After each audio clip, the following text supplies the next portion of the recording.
Oke, sebelumnya Assalamualaikum warahmatullahi wabarakatuh. Selamat malam semuanya.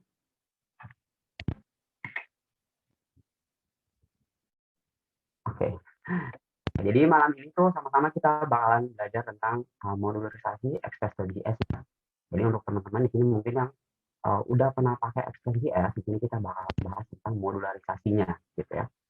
Untuk modularisasi sendiri, kita akan masuk ke materinya dulu ya. Sebelumnya, uh, perkenalkan saya Muhammad Firman, saya salah satu technical trainer di Express.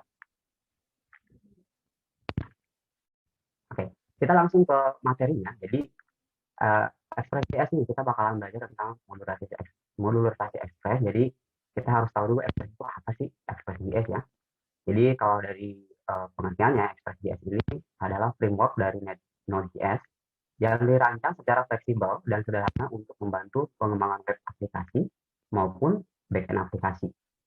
Gitu. Jadi mungkin familiarnya teman-teman di sini yang pakainya Express.js itu pasti pakai si Express ini untuk backend ya, tapi sebenarnya si Express ini bisa juga untuk front end gitu loh, sama halnya kayak Vue.js ataupun React.js. Yang mungkin bedanya dari metode renderingnya ya, kalau nanti teman-teman bakalan buat front end pakai Express itu bakalan jadinya SSR atau server side rendering gitu.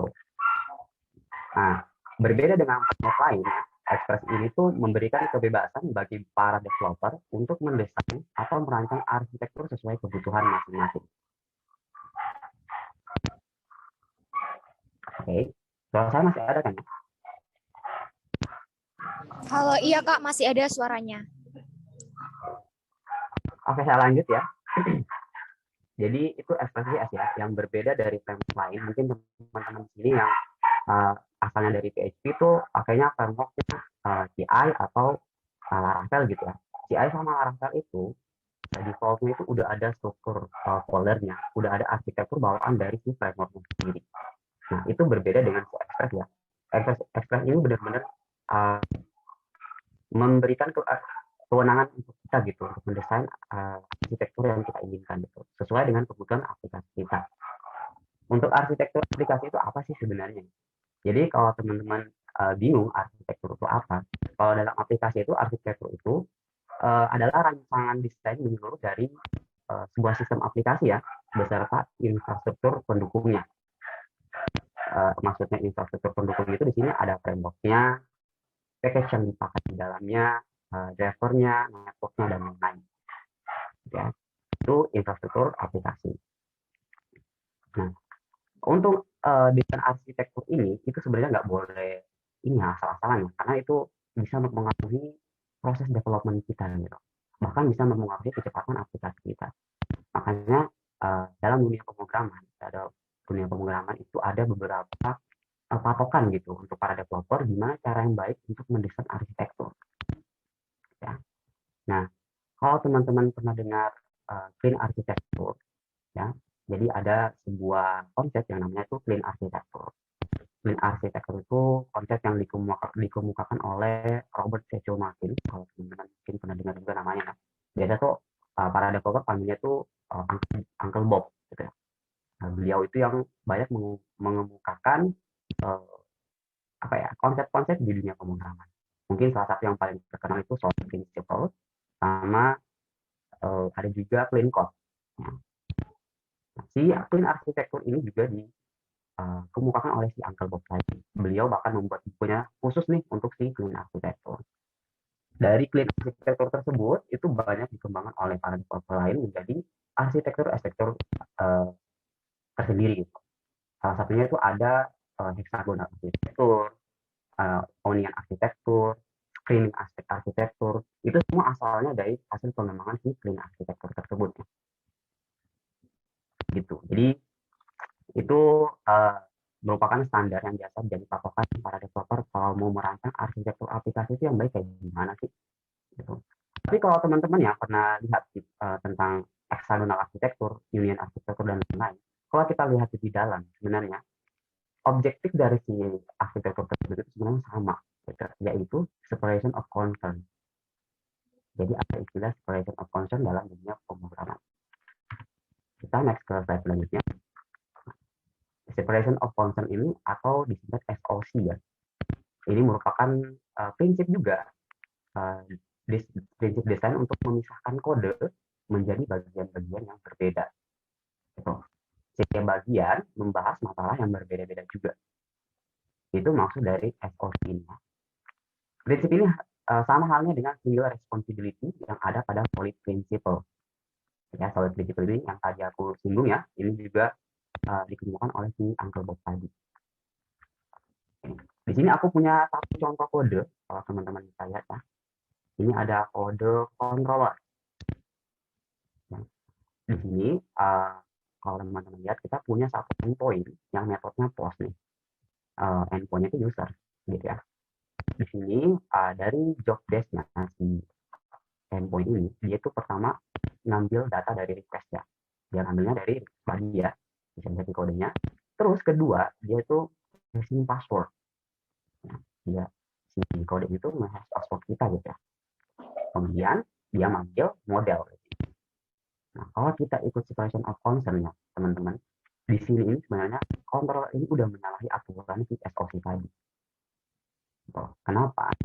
Si controller ini itu udah sebelumnya teman-teman di sini kalau udah pernah buat ini ya, konsep MVC ya, model view controller. Biasanya controller itu teman-teman buatnya tujuannya untuk apa sih? Kalau boleh tahu, ada yang mau open mic?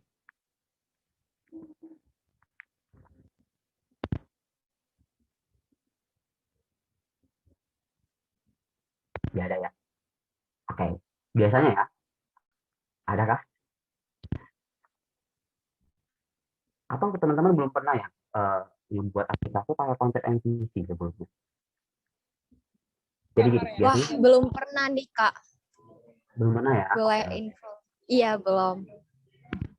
Biasanya tuh umumnya orang tuh buat controller itu mereka udah nyampur bisnis logiknya di dalam sini gitu loh. Jadi semua bisnis logik aplikasi kita akan dieksekusi atau dijalankan di controller ini. Gitu.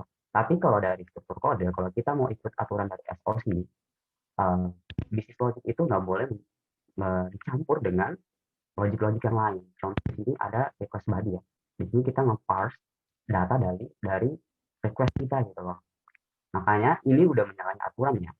Nah, kalau di line kedua di sini ada password atau pemanggilan model kita itu sebenarnya masuk ya.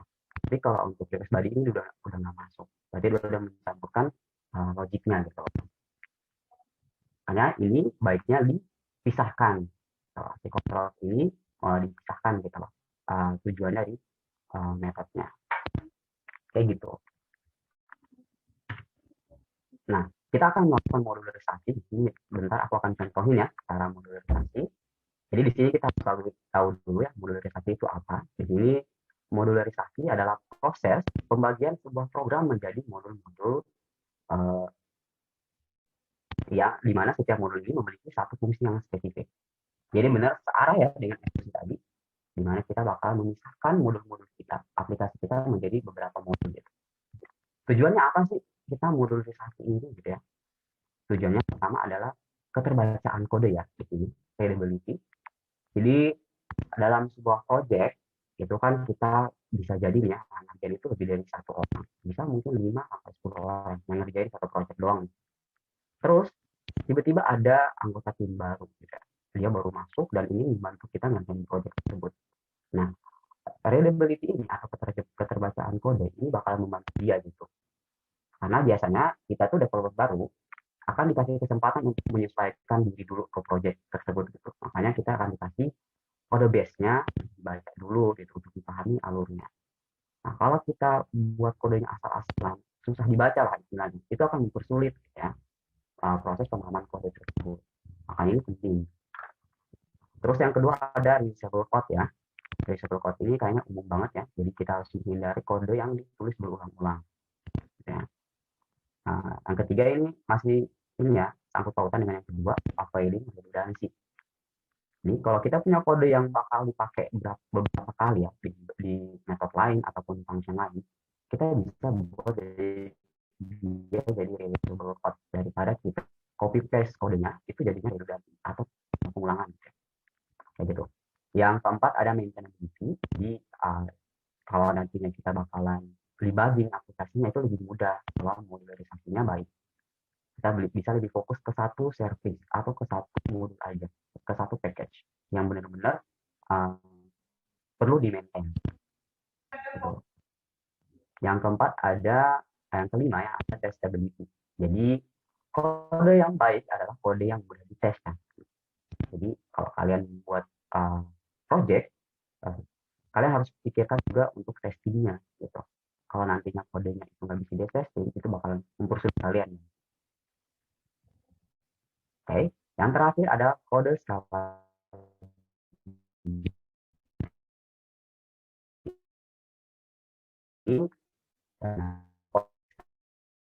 Halo Kak, mohon maaf suaranya putus-putus. Halo. Oke, ini koneksiku ya. Cek gimana? Iya Kak. Ya udah baik sekarang Kak. Delay kah aku putus-putus? Putus-putus. Iya putus-putus Kak, bukan ke delay. Sekarang gimana? Udah oke kah? Kalau sekarang udah oke Kak. Oke. Udah aku ulangin ya, tadi sampai di kode scalability ya. Jadi kode scalability ini itu bakalan membantu kita untuk proses scale up aplikasi. Ya, proses scale up aplikasi itu biasanya kita lakuin kalau kita ingin ngembangin satu service gitu ya. Contoh service user bakalan dikembangin entah dari kita ngerubah database-nya atau kita nambahin caching dan lain-lain.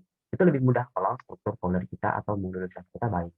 Karena kita bisa langsung fokus ke satu modul doang gitu. Nggak perlu sentuh-nyentuh modul produk ataupun kategori dan lain-lain. Kayak gitu ya. Jadi modularisasi ini sangat membantu di proses development. Kayak gitu. Oke, kita langsung aja ke live coding ya teman-teman. Jadi contohnya mungkin itu aja. Kita langsung ke contohnya gitu ya. Di sini aku udah ini ya buat projectnya sebenarnya. Jadi saya harapnya sih teman-teman di sini udah paham tentang XPress ya. Karena materi tentang modularisasi ini udah lanjutan dari CXpress. Kalau teman-teman bingung dengan apa yang saya contohkan, sebaiknya mungkin bisa cek dulu deh Express CS atau Introduction Express itu kayak gimana ya. Karena di sini kita bakalan fokus ke modularisasinya atau struktur foldernya gitu. Di sini saya udah edit projectnya ya. Jadi di sini teman-teman lihat udah ada package.json ya. Di sini aku udah install juga nih dependensi yang bakal kepake nantinya. Jadi tinggal membuat package-nya. Oke. Yang pertama teman-teman lihat di sini saya punya server.js ya, satu file yang namanya server.js. Nah, server.js ini itu dibuat untuk ngatur si Express.js-nya. Itu doang. Fokusnya ke situ di server.js. Jadi dia nggak bakalan ngurusin hal-hal lain. Server.js ini dia bakalan tempat kita ngatur si Express-nya. Nanti kalau teman-teman mau tambahin middleware baru gitu ya, tambahan itu taruh di sini gitu. Jadi kalian nggak perlu bingung kalau mau nambahin course di mana ya filenya gitu ya. Jadi kita bakalan nambahin middleware baru di server.js. Oke. Nah, di sini saya bakalan buat file lagi yang namanya app.js. Nah, oke. App.js ini concernnya itu untuk inisialisasi aplikasi kita. Di entry point-nya tuh di sini. Si FJS ini flow-nya dia bakalan ngambil di start. Oke, makanya di line 10 kalau teman-teman lihat aku udah export nih di startnya. Tinggal di online kan. Gitu ya. Jadi pertama di sini di app.js ini kita import dulu. Pertama kita butuh source-nya lagi. Langsung require aja. Kayak gini ya. Terus kita bakalan karena di sini saya bakal pakai env ya, environment variable, makanya di sini kita bakalan import package-nya dulu biar nanti semua variabel kita kebaca di project ini. Kita langsung require aja. Nah, kita pakai .env project. Kita ambil constructor. Kurang lebih kayak gini. Ya, di sini nanti kita bakalan server .listen untuk mengonlinekan si Express-nya atau meng-serve aplikasinya ya. Jadi listen ini dia nerima dua parameter. Yang pertama itu portnya, kita set port to port dulu. Terus kita buat targetnya. Ini kita simple konsol aja ya kalau di berhasil di serve. Kita konsolnya have run on port ini. Ini baru dua file ya. Kita udah misahin dua file, server.js dan app.js. Jadi kalau kita jalani, kita cek dulu page execution-nya. Oke, di sini kita tambahin satu skill ya untuk start. Mon app.js. Oke, ini kalau kita running npm start. Oke, di sini dia baca. Oke, sorry ya. Ini kayaknya aku komen dulu. Oh ya, ini ya.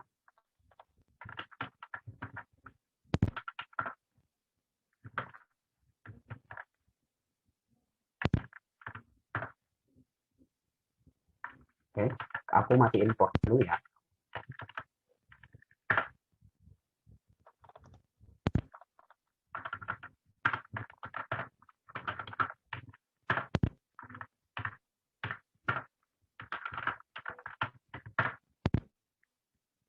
Oke, ini runningnya aplikasi kita, Express kita itu running sekarang. Kayak gitu. Jadi inisialisasi projectnya dan konfigurasi Express dia sendiri itu udah berhasil sampai tahap ini. Oke. Terus kita akan lanjut ke langkah selanjutnya. Kita bakalan buat folder lagi ya. Kita bakalan modularisasi. Kita mulai dari folder pertama yaitu aku sih buatnya namanya SRC atau source. Ya, di dalam SRC ini tempat kita buat folder-foldernya nanti. Oke. Jadi di sini pertama aku bakalan buat folder router. Ini ada folder namanya router. Terus ada folder namanya, sorry, ini kita buat satu folder namanya config. Tujuannya apa? Oke, untuk config sendiri, ini tujuannya untuk modul konfigurasi, entah nantinya ada database di dalamnya, ada Redis, ada OSM, semuanya akan diletakkan di config ini. Gitu ya. Itu khusus folder config.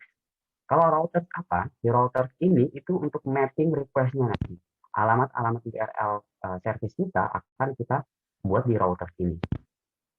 Begitu ya. Jadi alurnya, si flow-nya ini bakalan di server.js, bakalan manggil router.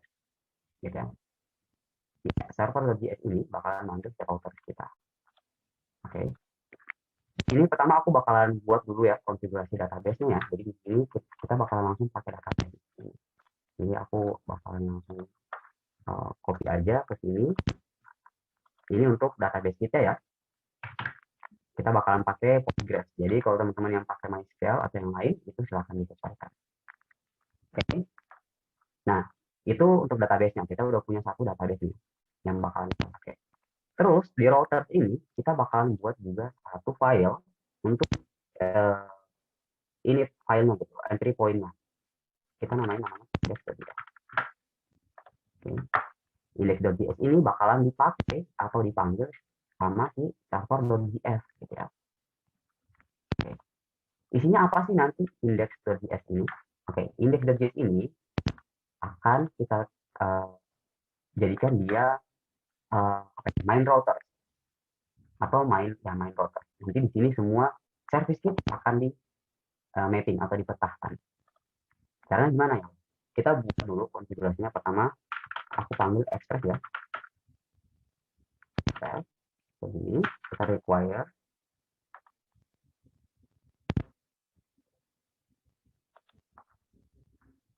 kayaknya crash ya. Bentar ya.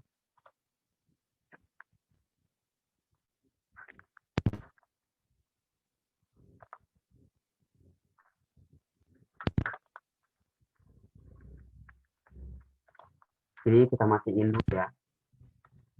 Hmm,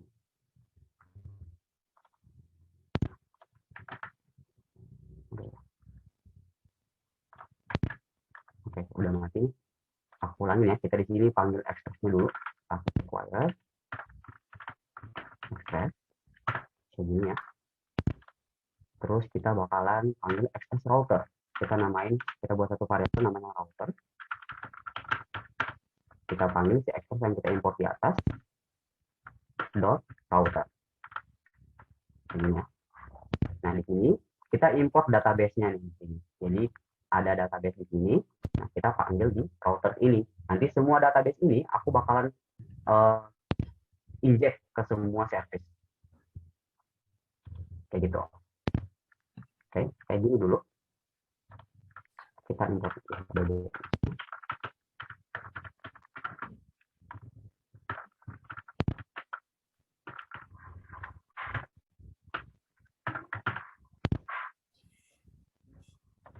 Kayak gini. Nah, di sini kita harus import ya. Kita harus ekspor si router ini karena si router ini harus dipanggil di server.js gitu ya. Jadi di sini jangan lupa panggil modul export router. Begini. Nah, nanti kita bakalan buat nih contoh kayak gini. Aku buat satu router get contohnya untuk coba. Endpoint-nya contoh space user. Ini khusus service user gitu.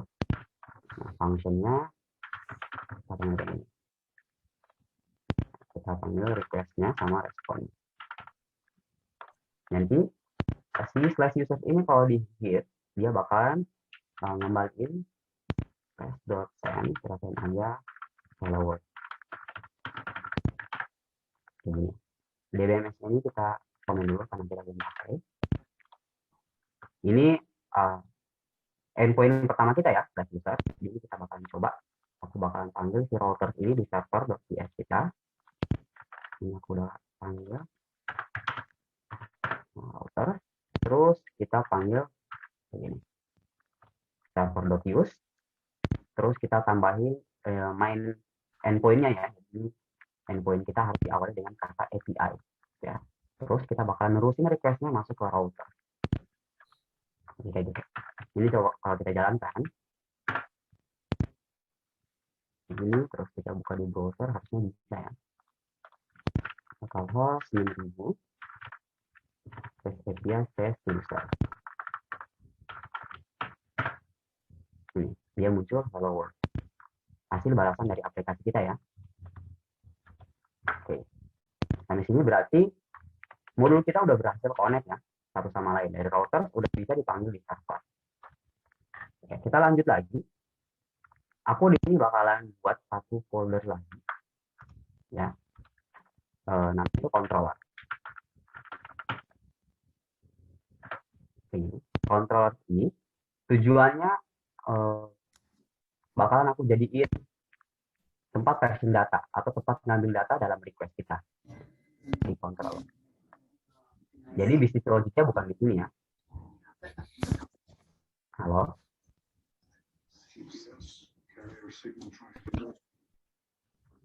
Oke, aku lanjut ya. Jadi si controller ini bukan tempat bisnis logik kita. Di sini saya buatnya untuk fokus ngambil data dalam request doang. Oke, itu tujuan dari si controller ini. Jadi di sini saya bakalan buat satu file di dalam controller sesuai dengan nama service-nya ya. Saya bakalan namain dia user. Jadi user.js ini controller untuk si user-nya. Gitu. Terus di sini saya bakalan buat satu folder yang namanya model. Jadi kita punya 4 folder ya. Ada router, ada controller, dan model. Untuk config ini untuk konfigurasi doang. Jadi ini hanya untuk tempat konfigurasi database-nya, Redis-nya, dan lain-lain. Nanti kalau kalian mau connect ke Redis atau ke ORM, bisa buatnya diletakkan di folder config. Nah, untuk alur aplikasi kita itu berhubungan dengan controller, model, dan router. Kayak gitu. Nah, satu folder lagi ya, di sini bakalan saya buat namanya service.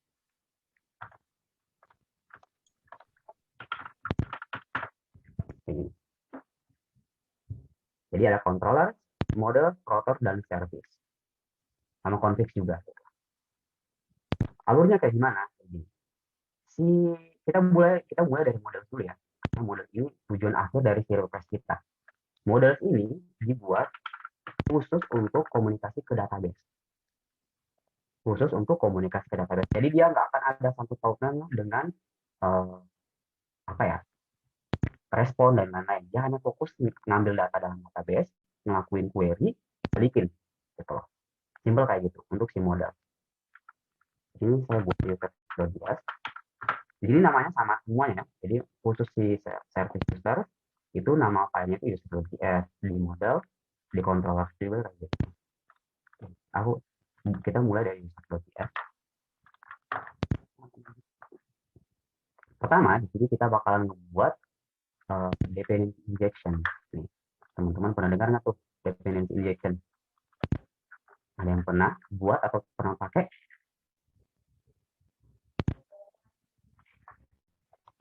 Di sini aku contohin ya, dependency injection itu kayak gimana. Oke, di sini model ya, sekali lagi, dia khusus untuk query ke database. Itu doang, dia nggak perlu ngurusin tentang apa request atau respon, dia nggak perlu ngurusin itu. Bahkan dia nggak perlu tahu tentang konfigurasi database-nya apa. Yang fokus, dia hanya fokus ngambil data dan ngembaliin data. Itu doang. Jadi di sini kita bakalan buat function. Ini sebutannya factory function ya. Kalau teman-teman pernah dengar, ini factory function. Jadi function ini bakalan ngembaliin objek. Di dalam objek itu ada function. Nanti kayak gitu lah. Kurang lebih buatnya kayak gini. Jadi kita langsung export aja. Jadi di sini ada modul export. Yang kita export itu sebuah function menerima parameter DB. Ya. Kenapa menerima parameter DB? Karena kan model ini kan bakalan query ke database ya. Jadi dia butuh database. Begitu. Di sini saya akan buat satu objek kosong. Namanya aja model. Objek kosong kayak gini. Oke, objek kosong ini bakalan saya isi dengan function-function yang akan dipanggil oleh si service nanti. Sorry ya, kayak gitu. Jadi model ini kan objek kosong nih. Nah, kita tinggal tambahin aja nih properti di dalam model.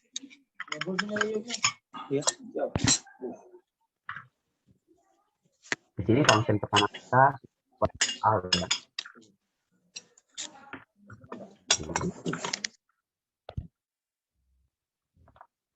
Model.getAll.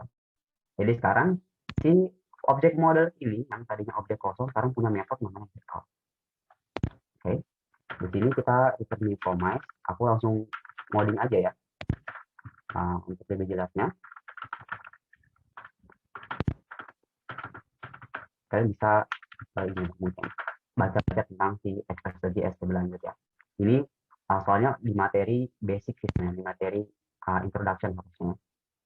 Di sini kita bakalan buat return promise ya, sebuah promise kita return. Kemudian kita bakalan panggil database ini untuk melakukan query. Kurang lebih kodenya kayak gitu. Aku akan kopas aja biar nggak lama nulisnya.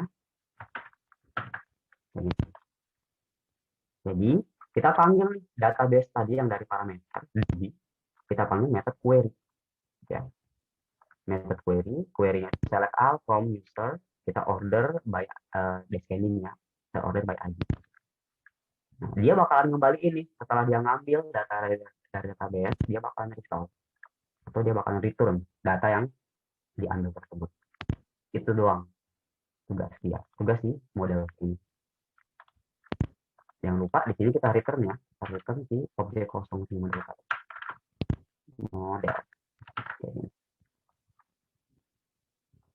Perhatikan baik-baik ya, dari kode yang aku tulis, di sini nggak ada sama sekali kode yang berhubungan dengan service lain atau modul lain.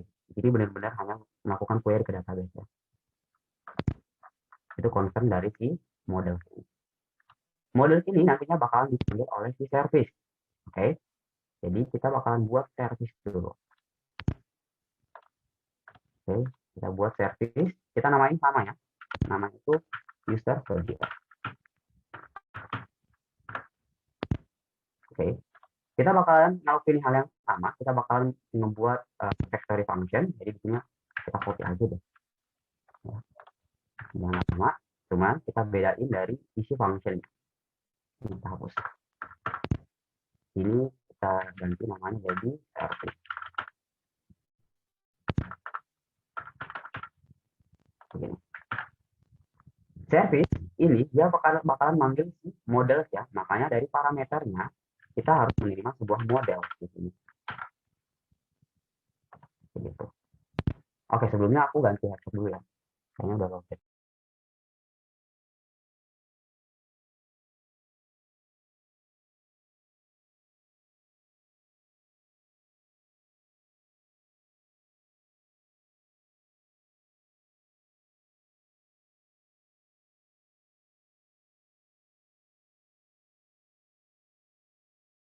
Cek cek cek cek. Masukkah suaranya? Iya, Kak, masuk. Oke. Oke, kita lanjut ya. Di sini kita udah punya service khusus si users.js ya. Jadi service ini tuh bakalan manggil models kita ya.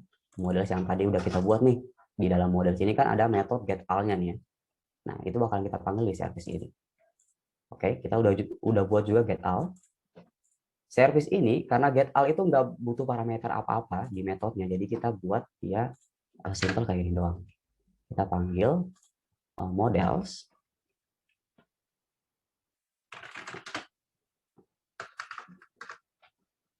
Nah, di sini buat variabel baru ya untuk nampung data yang dikembaliin sama si model. Kita namain result sama dengan models.getOut. Jadi kita panggil nih models ini yang getOut-nya. Sama ya, di sini nggak nerima parameter apapun. Jadi langsung aja. Oke, perlu perhatikan ya, karena di sini return-nya new promise, kita harus await dulu datanya ya. Karena ini ada waktu tunggunya gitu. Jadi di sini jangan lupa function-nya itu kita jadi kan asing. Dan di sini kita await. Oke. Ini kayak gini. Itu untuk si users. Terus users ini, si service ini bakalan dipanggil oleh si controllers. Gitu flow-nya. Dari models itu dipanggil si service, service ini dipanggil si controllers, dan controllers itu dipanggil si routers. Kayak gitu alur dari aplikasinya. Oke, nih kita udah dapat resultnya. Nanti kita perbaiki ya untuk return-nya. Routers dulu. Kita ke controllers lagi. Kita buat dulu di sini sama ya. Mau dulu export. Kita return-nya itu function. Kayak gini. Dia menerima di sini karena controllers ini bakalan panggil service. Kita butuh service dari parameternya. Gini. Kita buat juga objek kosong.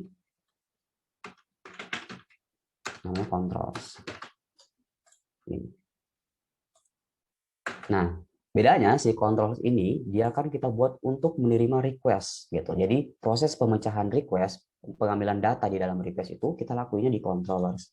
Itu cukup itu doang. Jadi saat data di dalam request kita terima, kita langsung oper ke service. Ya, service ini bakalan jadi pusat logik aplikasi kita. Betul. Jadi logika aplikasi kita bakalan kita letakkan di si service ini. Tuh. Service ini bakalan ngelakuin apa aja. Contoh nih, proses register ya. Register kalian bakalan hashing password. Nanti hash passwordnya itu kita lakuin di service. Atau mau validasi email contohnya. Validasi email juga kita lakuin di service. Gitu. Jadi datanya itu bakalan kita ambil di controllers. Terus kita oper atau kita passing ke service. Kayak gitu ya flow-nya. Jadi di sini kita bakalan ngambil request. Berarti kita buat satu metode. Kita panggil controls. Controls dot. Kita samain semua nama fungsinya ya, biar nggak susah gitu. Kayak gini. Jangan lupa dia harus nangkap request dan respon. Request dan respon. Nah, si models dia bakalan panggil si controllers ini dia bakalan manggil service kan. Jadi kita buat variabel untuk penampung datanya. Kita namain aja data atau result aja deh. Result juga. service.getAll. Kayak gini ya. Jangan lupa ini juga di await ya. Sim dan kita await hasilnya. Kayak gini. Kita baru punya satu metode ya. Ini untuk getAll, ini juga untuk getAll, dan models ini juga untuk getAll. Semua datanya tuh diambil di sini. Gitu. Oke. Sampai di sini kita langsung ke routersnya. Jadi kalau udah ada controllers, berarti kita bisa pasang ini. Ya. Di sini kita bakalan buat untuk mapping untuk dependency injection-nya tuh dari sini, dari si routersnya. Pertama, di sini aku bakalan buat sub endpoint-nya. Jadi kita pakai routers .use, ya, pakai metode use. Endpoint-nya itu /users. Nanti dia akan dioper ke modul khusus users juga. Jadi di dalam routers ini kan kita punya satu file ya, namanya index.js nih. Nah, kita buat satu file lagi yang namanya users.js di sini. Gitu. Nah, si users.js ini akan inisialisasi semua service-service users tadi, mulai dari controllers, model sama service. Ya. Oke. Di sini ini aku copy aja ya. Ini bakal kita pakai juga soalnya. Nah, di sini kita copy. Ininya kayak gini. Nah, ini kita buat actually function juga. Modul.export kayak gini. Kita terima database di sini. Oke. Nanti database yang kita terima ini kita oper ke models karena models kan butuh database ya. Itu cara melakukan dependency injection. Jadi si models itu nggak perlu tahu alamat database-nya ini di mana, cara inisialisasinya itu kayak gimana. Itu dia nggak perlu tahu. Benar-benar dia hanya fokus untuk lakuin query doang. Gitu. Jadi untuk urusan database kita letakkan di routers aja gitu. Oke. Di sini pertama kita akan inisialisasi, kita panggil dulu si modelsnya tadi ya. Panggil models sama dengan require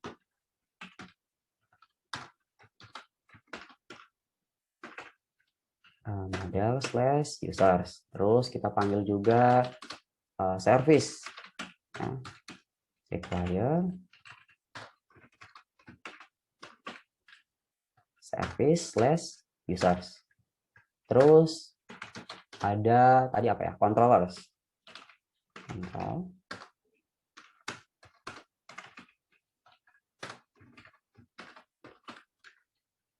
Controller/users. Oke, kita udah punya semua service user ini, mulai dari model, service, sama controllers. Oke, nah di sini kita akan inisialisasi dulu. Pertama, kita akan inisialisasi si models, ya. Perhatikan ya, ini sebutannya tuh dependency injection tuh kayak gini. Jadi pertama kita buat variabel dulu. Aku namain model. Di sini aku akan inisialisasi si models. Kita panggil yang kita import di atas. Nah, models ini kan butuh database nih. Kalau kalian lihat dari sugestinya, dia butuh DB nih. Kita open nih database yang kita dapat dari parameter di atas. Kayak gini. Nah, sekarang models kita udah bisa lakukan query karena dia udah punya database di dalamnya. Kedua, kita inisialisasi si service yang kita import di atas. Aku buat variabel namanya SVC. Kita panggil service yang udah kita import di atas. Service. Terus kita isi nih, dia butuh models ya. Service ini butuh models. Makanya model yang udah kita inisialisasi di atas itu kita lempar ke parameternya. Model. Kayak gini. Oke, jadi model nangkap DB, SVC nangkap si model, dan terakhir si controller. Dia itu ngambil si service tadi. Kita controller, kita masukin si SVC atau service ke dalam parameter si controller. Kayak gini. Ya. Nah, si controllers ini yang bakalan kita pakai di endpoint-nya atau di metode-metode HTTP-nya. Jadi di sini kalian bisa tambahin sih. Kita simpel tinggal panggil routers dot contoh get ya. Kita pakai metode get, endpointnya slash aja. Kita pakai metode panggil di controller dot get. Oke, sorry. Kita cek dulu kontrolnya, kayaknya kita ada yang salah di sini. Oke, di sini kita belum return kontrolnya ya. Jangan lupa di return.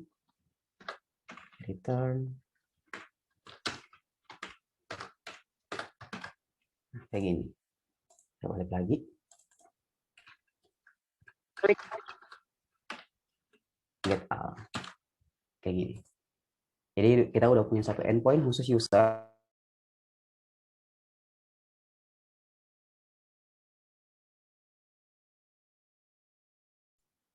Oke, jadi di sini metodenya itu HTTP metodenya itu get dan akan dilemparkan ke metode si control. Kayak gitu. Udah di sini tinggal kita return aja. Kita return routers. Kayak gini. Oke ya, itu untuk si routersnya. Oke, aku jadiin satu service dulu ya, biar kita tes, baru kalian boleh bertanya ya. Aku lanjut lagi, ini terakhir mungkin. Kita langsung ke indeksnya ya, karena si users.js ini yang ada di folder routers, itu harus dipanggil di index ya. Karena index.js ini entry point si routers, atau dia yang bakalan pertama kali dieksekusi dalam folder ini. Ya, makanya kita bakal import dulu. Ini kita import, ini DB-nya udah ada. Kita import dulu untuk users tadi. Users sama dengan require users. Oke, jadi si endpoint users ini akan dihandle oleh si router users. Oke, gitu. Oh ya, dia butuh database ya, kita panggil dan kita isi di BMS-nya. Kayak gini.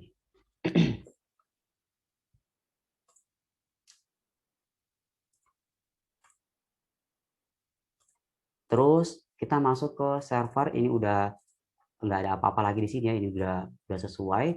Yang terakhir tuh di app.js ya. Di app.js ini kita butuh ini sih sebenarnya. Jadi kita bakalan import juga sih database-nya untuk melakukan pengecekan dulu ya. Jadi sebelum aplikasinya running, kita cek dulu nih database-nya udah connect atau belum.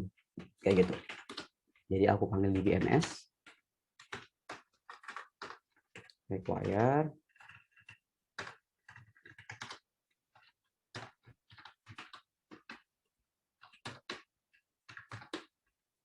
Oke. Di sini kita panggil ya di BMS dot connect. Jadi di sini kita bakalan cek dulu nih koneksinya, apakah udah connect atau belum. Langsung kita panggil .dem-nya. Nah, kalau dia udah connect, kita langsung start aja.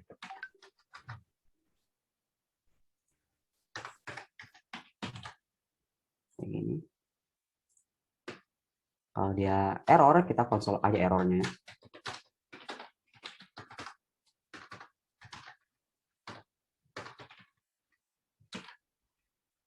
Kayak gini. Udah jadi ya, ini satu service. Oke, jadi saya ulangin ya.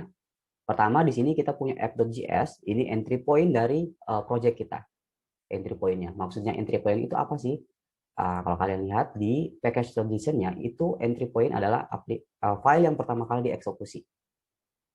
Di sini app.js ya. Oke, tugas dari app.js ini apa? Ini untuk inisialisasi kebutuhan dari aplikasi kita. Yang kita inisialisasi di sini pertama ada .env karena kita butuh ya env-nya. Terus kita panggil database-nya dan kita lakukan pengecekan koneksi ke database-nya. Kalau semuanya sudah selesai, baru kita lakukan serve.piston. Kita online-kan aplikasi kita. Nah, kita panggil si server di sini. Oke, server ini dia khusus untuk konfigurasi si Express-nya. Apa aja sih yang aku konfigurasi di sini? Yang pertama di sini ada express.json ya. Di sini aku pakai middleware untuk mengolah data yang masuk. Kita harus konversi dia ke JSON gitu. Di sini juga ada URL encode. Ini body parser ya. Jadi request body itu bisa dibaca. Kita pakai ini.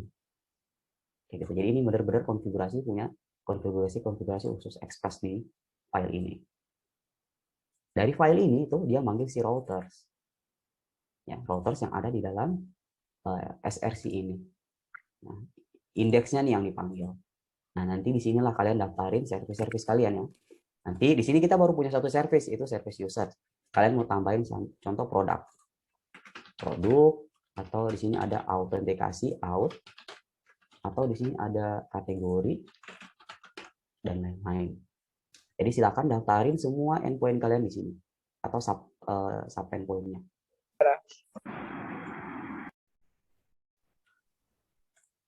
Oke.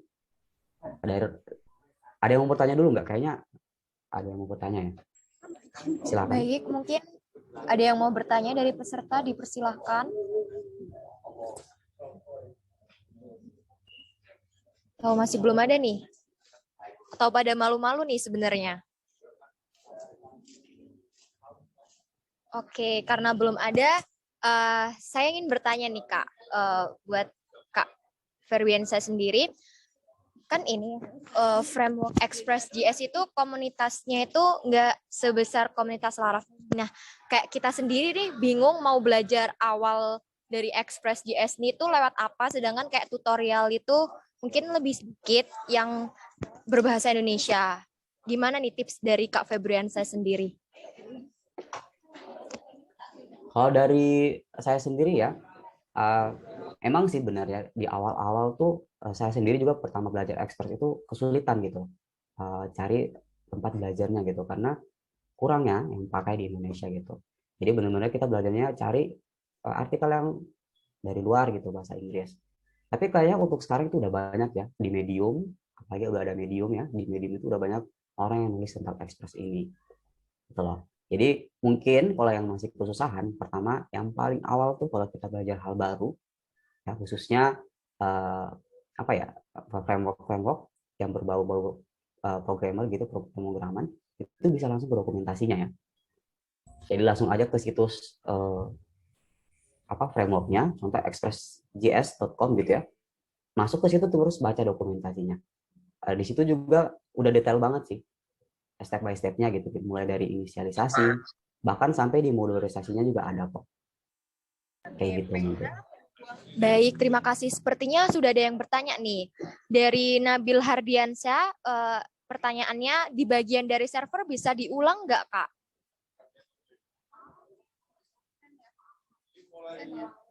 Server ya, bagian servernya. Oke, di server yang ini ya. Nah, server ini tuh, aku ulangi ya, tujuannya itu untuk konfigurasi si Express.js kita. Gitu loh. Benar-benar untuk konfigurasi itu maksudnya apa? Jadi si Express ini kan kita bisa nambahin middleware di dalamnya ya. Middleware itu bakalan dipakai untuk ngolah request dan ngolah respon juga. Gitu loh. Jadi saat request masuk dari user itu dia masuk lewatin beberapa middleware dulu. Gitu loh. Nah, cara masang middleware itu contohnya kayak gini. Ada .use-nya, pakai metode namanya use gitu. Nah, di sini nanti kalau kalian butuh middleware lain, middleware si Express itu banyak ya, ada course untuk course origin ya. Ada Multer juga salah satu middleware punya si Express gitu untuk ngolah file. Nah, itu kalian ngaturnya di sini. Gitu. Jangan kalian ngaturnya di controller contohnya, karena kalian butuh ngupload foto gitu untuk users. Kalian ngatur middleware-nya di controllers. Itu udah menyalahi aturan ya.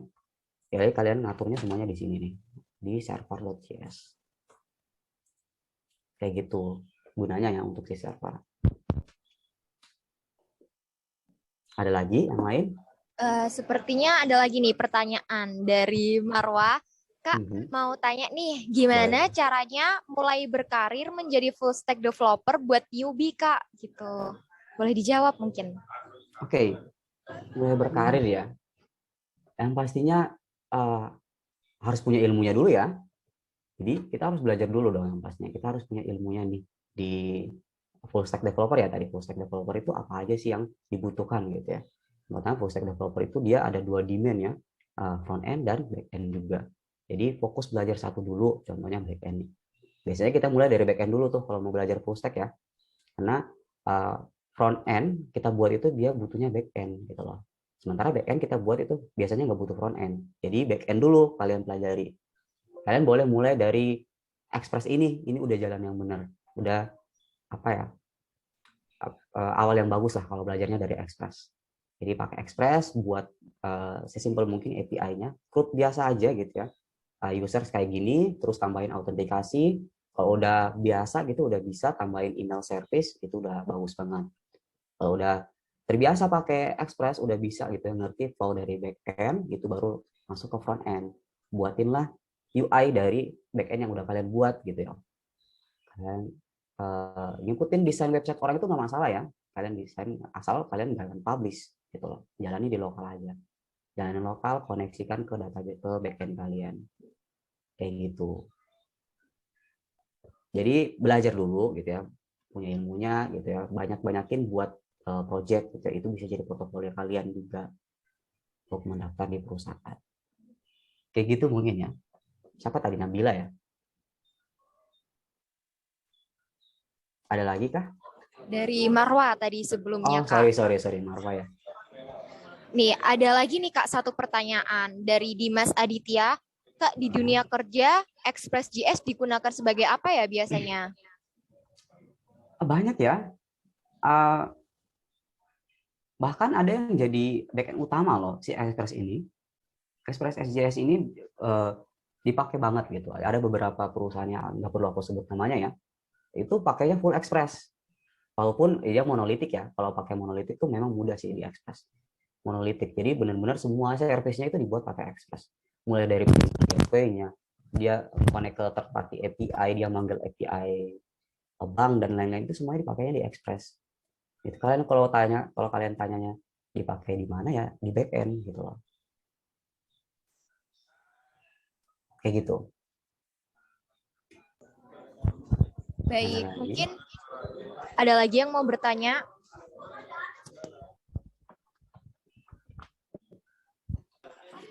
Kalau malu-malu silahkan di lewat chat ya. Nanti record Zoom-nya bisa di-share di WA. Harusnya di-share kan ya recordnya nih? Iya, iya Kak, bisa. Siap. Nanti di-share kok teman-teman.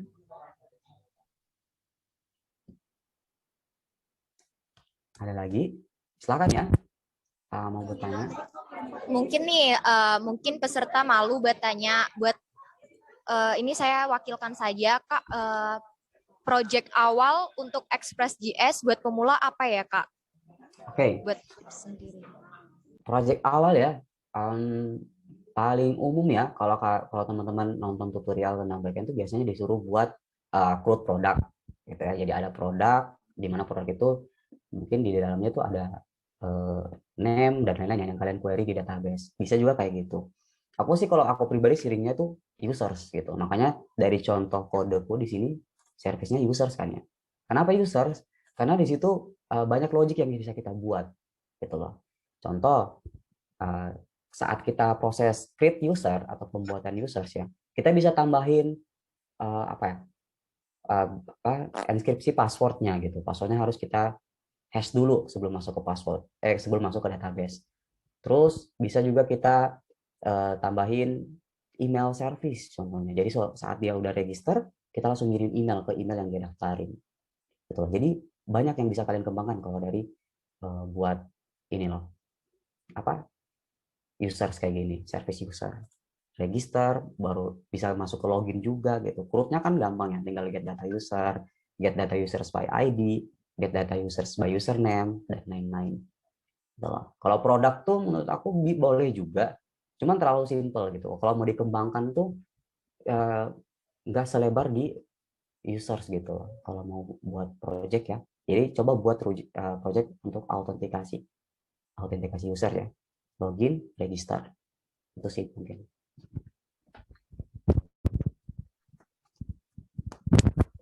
Baik, terima kasih Kak. Mungkin nih teman-teman yuk dimanfaatkan dengan baik sesi Q&A kali ini. Ada yang ingin bertanya mungkin seputar karir. Gimana sih penggunaan Express.js ini di jenjang karir? Itu apa pada tidur kali ya atau Ini ada yang komen nih, chat sebentar. Waduh, ketinggalan jauh nih saya.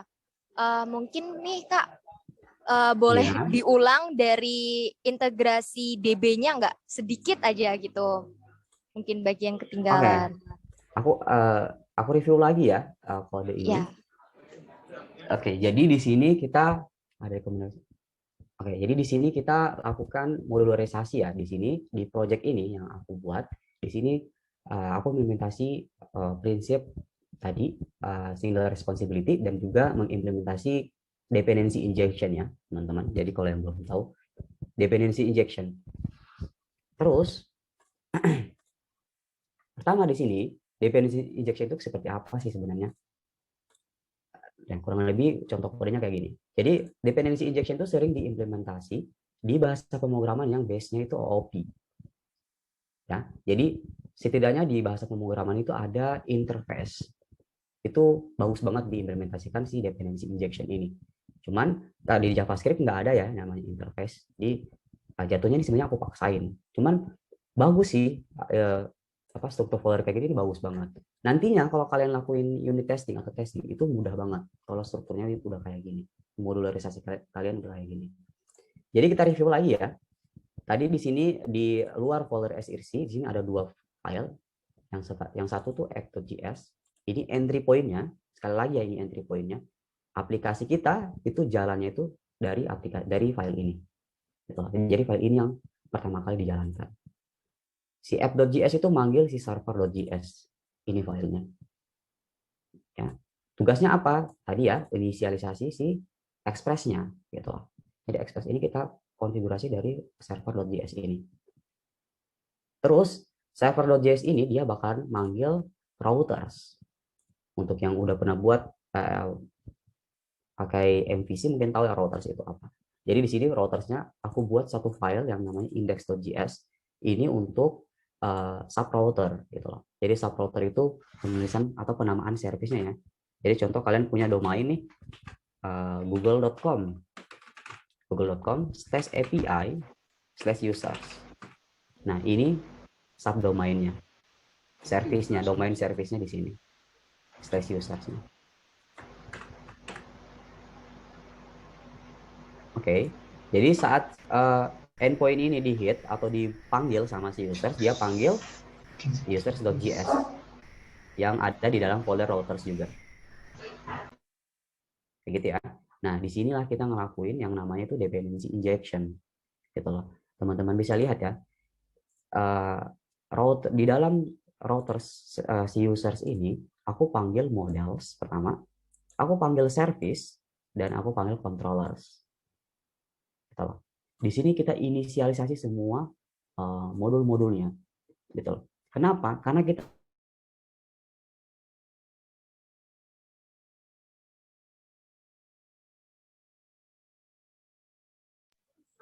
halo Kak Ferbiansyah. Suaranya hilang nih Kak.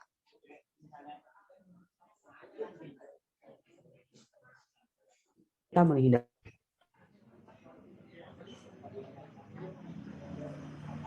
Halo. Mohon maaf Kak, suaranya putus-putus ya di saya.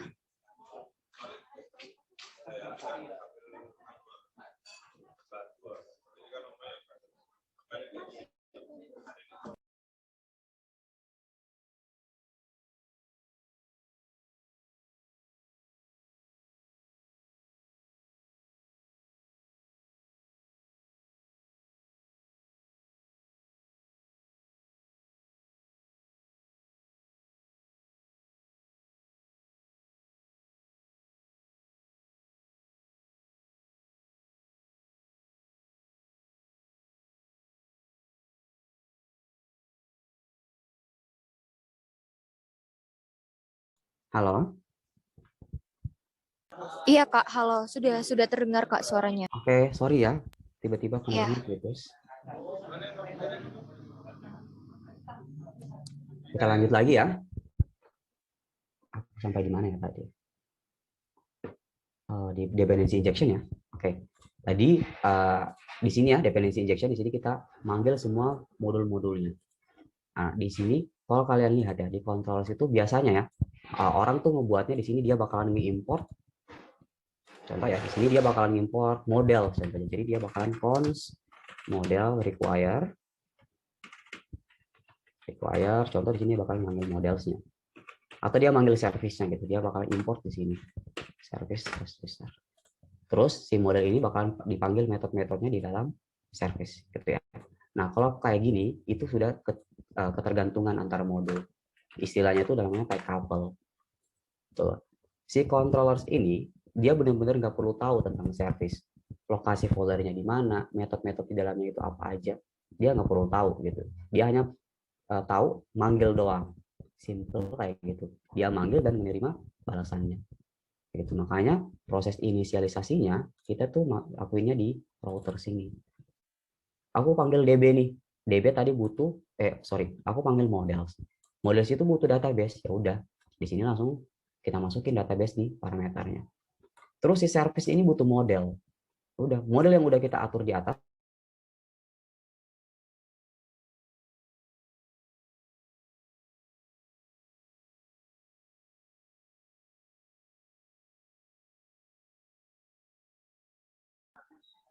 Halo, Kak.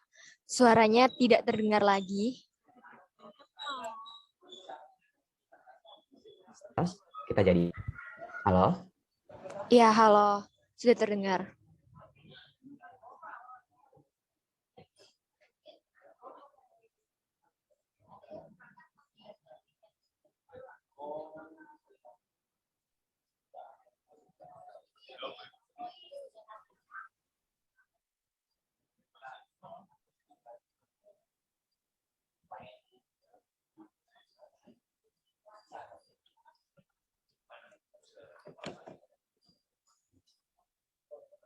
Halo?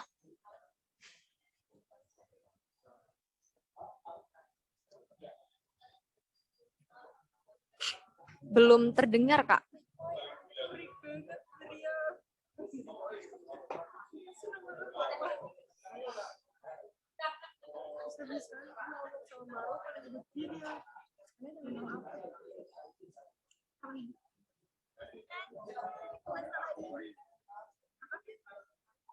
Cek.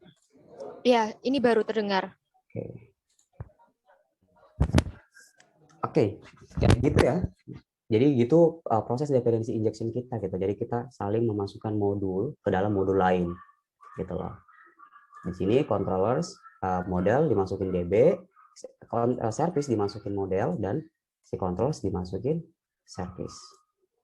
Kayak gitu. Nanti si controllers itu tugasnya untuk nangkap request. Jadi teman-teman lihat di sini aku nangkap request dan responnya. Ya, di sini terus aku panggil service-nya. Gitu. Service ini untuk ngolah bisnis logic kita sekali lagi ya. Di sini khusus untuk nempetin logika kita, logika aplikasi kita. Nantinya teman-teman mau hashing password itu lakuin di sini, mau validasi email itu ngelakuinnya tuh di service. Tuh. Hasil dari pengolahan di service itu bakalan disimpan ke models. Makanya kalau teman-teman lihat di sini aku parameternya models. Dia manggil models yang tugas si models ini untuk tektokan sama database kita. Dia ngelakuin query, nge-get data dalam database, nyimpen data, dan lain-lain. Itu tugas si model. Kayak gitu. Models ini dia nggak perlu tahu database-nya apa. Postgres ataupun MySQL, yang dia tahu tuh query aja gitu. Simple query kayak gini. Kayak gitu. Itu modularisasi yang kita lakuin malam ini kayak gitu ya.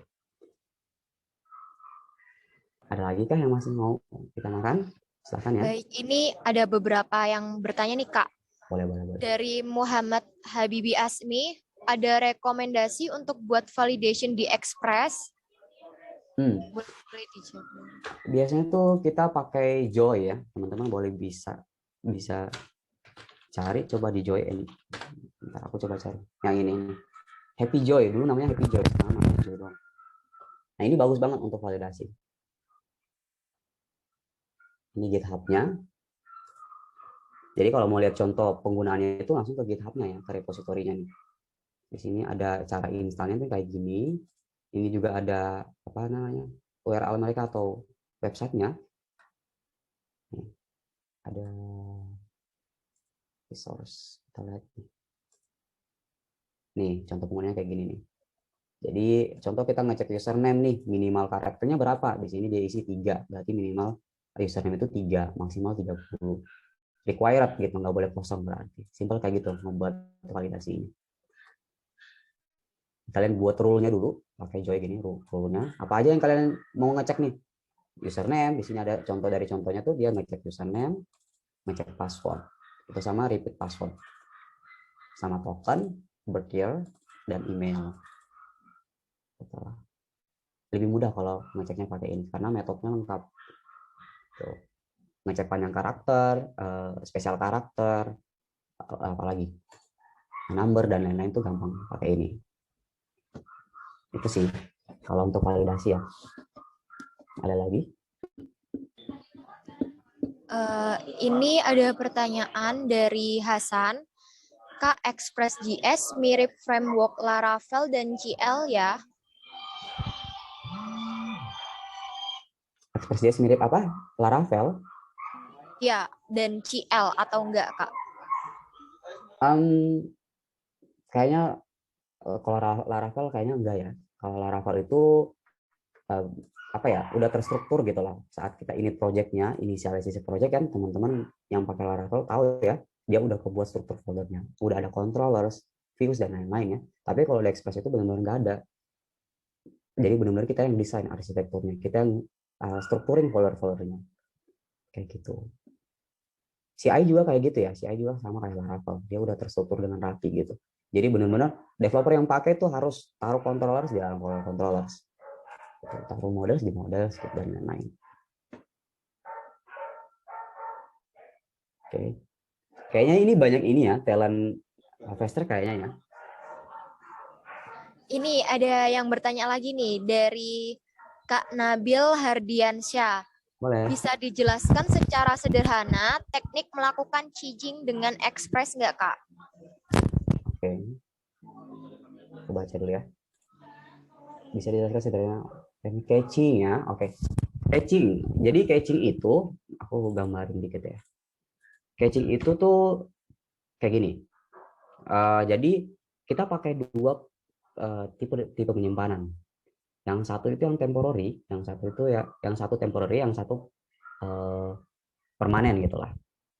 Maksudnya apa? Jadi gini, caching ini dilakukan saat kalian melakukan penyimpanan di in-memory database. In-memory database itu contohnya kayak Redis. Kenapa dia in-memory database? Karena apa ya? Si Redis ini kan dia nyimpan datanya ke RAM gitu loh. Makanya dia proses query ke dalam Redis itu cepet banget. Tuh. Jadi flow-nya nantinya saat request masuk nih, contoh users A ini dia get data ya ke API kita. Terus API kita ini bakalan ngambil datanya ke Postgres contohnya. Begini. Users minta ke API, API ngambil ke Postgres terus dibalikin. Nah, terus dia minta lagi nih data yang sama gitu loh. Dia ngambil data yang sama lagi kedua kalinya gitu ya. Nah, kalau kita pakai caching, saat kedua kali dia request, itu si API itu nggak minta ke Postgres lagi. Dia langsung minta ke Redis. Kayak gini. Jadi si Postgres ini udah kepotong. Dia nggak akan minta lagi ke Postgres. Dia larinya ke Redis. Itu hanya terjadi saat permintaan kedua kalinya ya. Permintaan pertama kali itu tetap ngambil data Postgres.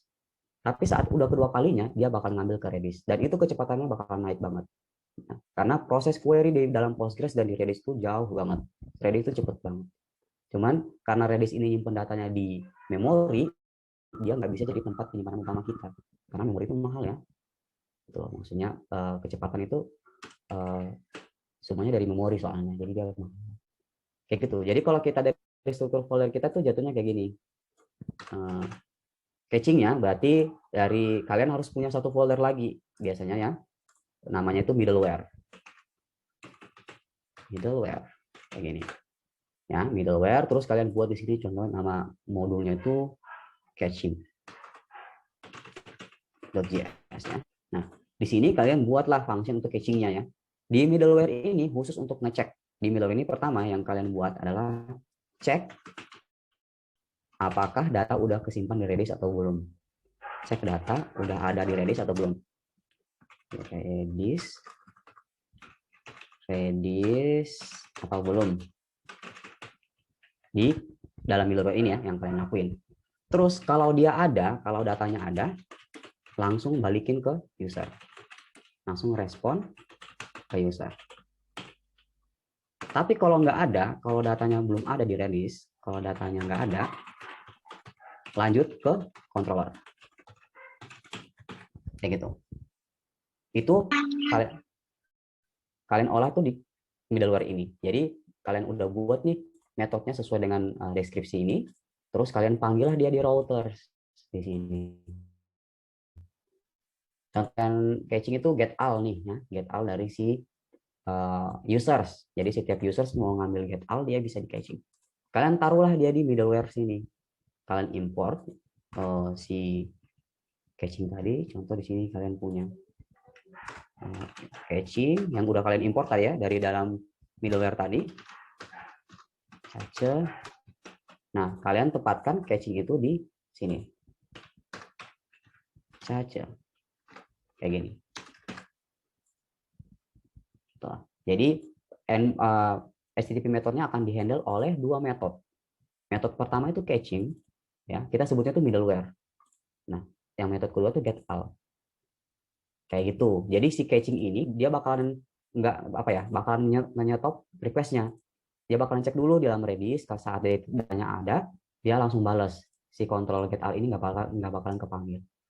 Gitu. Tapi kalau datanya belum ada, maka si control get all ini bakalan kepanggil. Kayak gitu konsep caching. Ada lagi? Baik, terima kasih penjelasannya Kak. Untuk teman-teman yang lain, dipersilahkan ya untuk bertanya, jangan malu-malu. Kalau malu bisa tanya di kolom chat. Iya. Beneran nih udah gak ada yang mau tanya? Atau mungkin nih Kak, masih pada bingung nih, bedanya framework Laravel sama Express.js atau keunggulan dari Express.js sendiri itu apa ya dibanding framework kayak Laravel, kayak CA, kayak gitu Kak. Kalau keunggulan sendiri ya, menurut aku dari Express ini kemudahannya sih. Kemudahan dalam penggunaan sama kebebasan dalam desainnya tadi gitu loh. Jadi benar-benar kita bisa nyesuaiin arsitektur aplikasi kita berdasarkan keperluan gitu, keperluan dari project gitu atau dari bisnis logic kita. Jadi kita bisa desain itu sesuai dengan project kita. Sementara kalau di CI kan udah terstruktur ya, udah ada folder-foldernya gitu. Kita agak sulit gitu kalau mau buat folder lain atau meletakkan modul yang menurut kita ini modul ini udah beda nih concernnya atau tujuannya itu udah nggak masuk di controller sih. Kita letakkannya di mana itu bingung gitu loh. Tapi kalau di Express tuh simple, langsung buat modulnya, foldernya kayak gitu. Terus bahasanya juga ya, JavaScript kan bisa dibilang lebih mudah dari PHP ya. Jadi lebih mudah lah ngebuat backend tuh pakai Express tuh mudah banget. Terus di scale up-nya itu gampang banget di scale up-nya atau dikembangkan itu gampang banget kalau di Express. Kayak gitu sih mungkin. Oke, baik. Terima kasih Kak.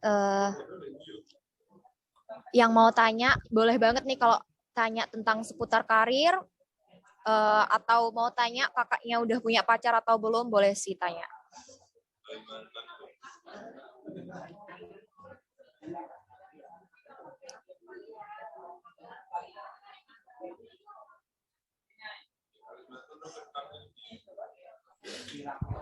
Nanti kodenya kita share kok ya.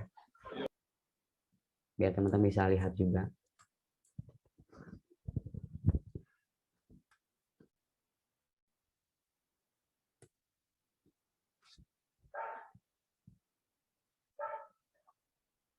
Share-nya di mana ya, Kak? Kalian butuh banget kode. Kayaknya pada butuh kodenya ya. nanti dari kakaknya ini bakalan di-share kan kodenya ya kak. Iya, nanti akan di-share, Kak. Pada nanya katanya di-share di mana. Sudah dijawab ya, akan di-share di admin teman-teman. Ya. Kayak gitu ya, nanti di-push dulu ke GitHub yang pastinya, nanti kalian bisa minta ke adminnya. Terakhir nih Kak, tips buat cari passion di dunia coding, di dunia developer sendiri gimana ya kalau misalnya buat fresh graduate atau yang masih mahasiswa, yang masih SMK? Oke, apa ya? Kayaknya ini sih harus enjoy gitu, harus benar-benar kalian suka gitu, harus benar-benar kalian minati gitu. Jangan karena terpaksa atau jangan karena tujuannya itu karir gitu ya. Karirnya bagus nih dunia programmer. Kalian maksain untuk belajar, padahal kalian itu sebenarnya lebih suka ke hal lain gitu loh. Nanti saat kalian nemuin kesulitan, saat kalian proses belajarnya itu bakalan beban banget gitu, kena mental banget lah istilahnya. Jadi mungkin di enjoy dulu gitu. Kalau kalian benar-benar suka di dunia pemrograman, terus cari roles yang cocok untuk kalian. Ya, apakah kalian jadi back-end engineer, front end, atau DevOps, mobile, kan banyak ya pilihannya. Dari situlah kalian mulai coba lah gitu ya. Coba buat back-end, cocok nggak buat kalian? Merasa kesulitan nggak di back-end? Ada tantangan nggak saat kalian belajarnya itu? Kalau ada tantangan itu bagus ya. Berarti benar-benar kalian mau berkembang di bidang itu.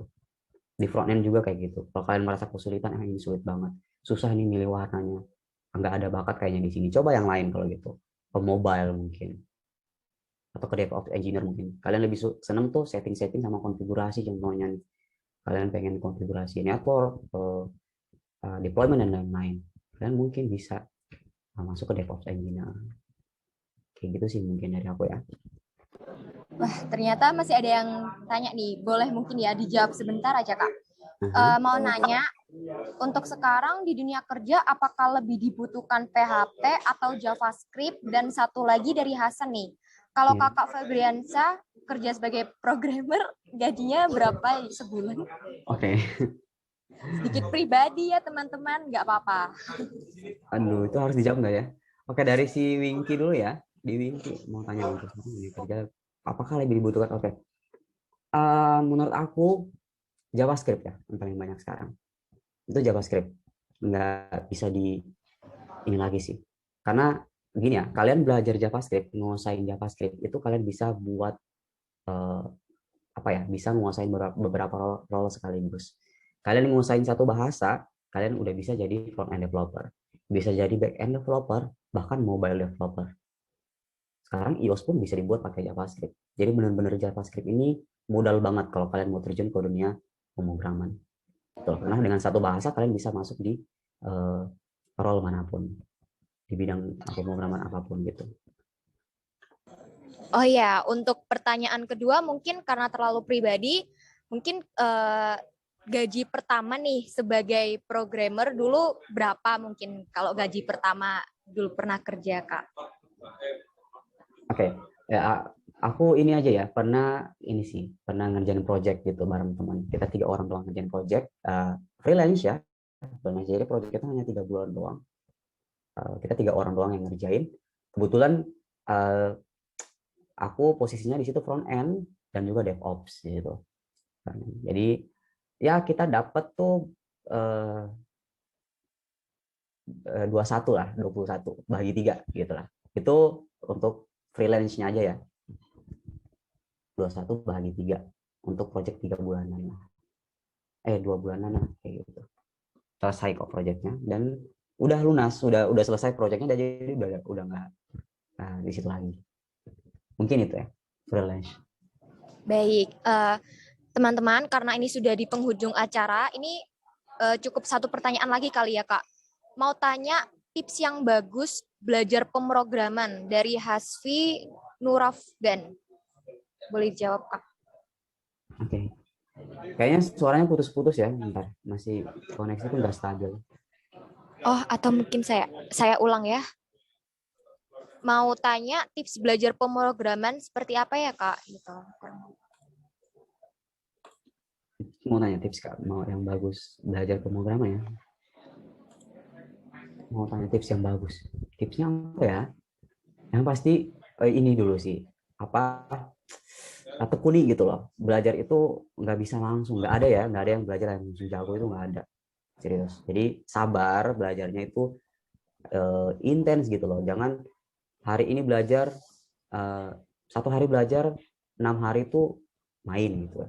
Itu nggak bakalan bisa pastinya ya. Jadi belajar itu belajar yang benar-benar fokus gitu ya. Belajar satu bahasa dulu, jangan langsung 5 bahasa atau belajar buat sesuatu dulu, belajar buat satu hal dulu, jangan langsung buat banyak hal ya. Jadi mulai dari yang simple-simple dulu. Tuh. Jadi belajarnya mulai dari kalau kalau kalian tuh dari awal banget ya, benar-benar nggak tahu sama sekali tentang pemrograman. Mungkin kalian boleh belajar dari uh, apa ya, if else dulu contohnya ya, pembuatan variabel. Kalian harus kenal juga dengan istilah-istilah dalam bahasa pemrograman. Karena kalian udah tahu istilah-istilahnya itu, saat kalian baca tutorial itu lebih paham.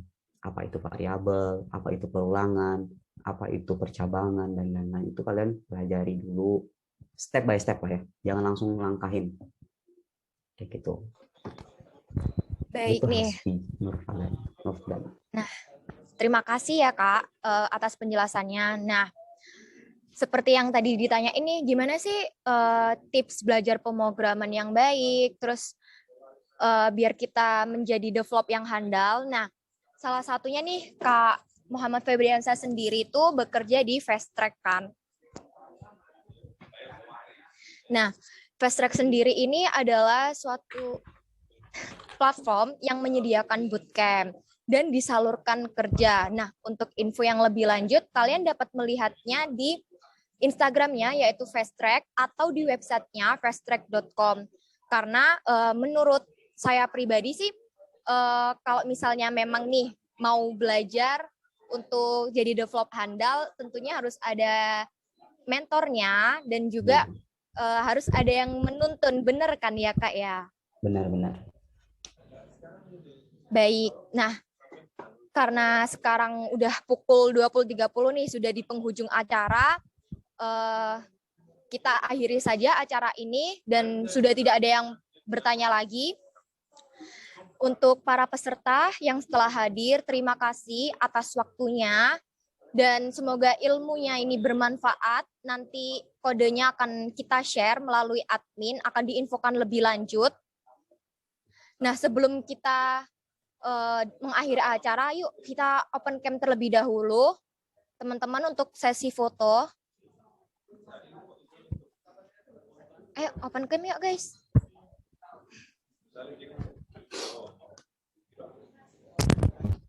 Gak ada yang mau open cam nih.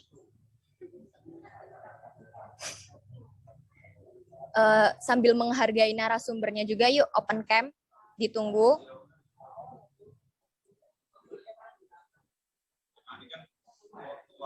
Baik, operator siap ya untuk screenshot.